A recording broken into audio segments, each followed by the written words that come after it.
আসসালামু আলাইকুম। বাংলাদেশি ১৫০০ টাকায় মালয়েশিয়াতে একটা আম গাছ কিনেছিলাম ফেসবুক পেজে দেখে। এই ফেসবুক পেজে দেখেছিলাম আপনার ৭৬,০০০ লাইক ছিল মোটামুটি। পেজটা মানে আপনার সব ভিডিওগুলো ন্যাচারাল লাগছিল, মানে কোনো এআই দিয়ে ভিডিও বানানো না, ওরা ন্যাচারাল ভিডিও ছাড়ছিল। এবং আপনার যে ছবিটা দেখানো হয়েছে না, সেই ছবিটাও আমি একদম আমি ওদের সাথে যখন কথা বললাম, ওরা আমাকে বললো যে একদম সেম সেমই পাবেন।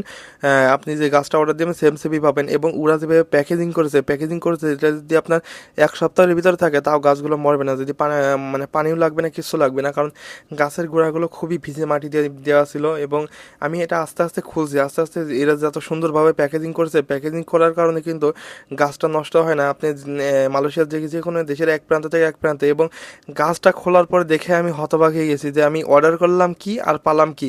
এখন এটা আমি রিটার্নও করতে পারবো না, কিচ্ছু করতে পারবো না, কারণ আমি এটা ফেসবুক পেজের মাধ্যমে কিনেছি। তাই সবাই কিন্তু মনে করেন যে আপনার ফেসবুক পেজের ভিডিও দেখে কেউ গাছ অর্ডার দেবেন না, দিলে কিন্তু আমার মতন এবার বাঁশ খাবেন। দেখেন আমি বাংলাদেশি ১৫০০ টাকায় এতটুকু একটা গাছ পাইছি, একটু, কিন্তু ওরা আমাকে ছবিতে দেখাইছে অনেক একটা বড় গাছ।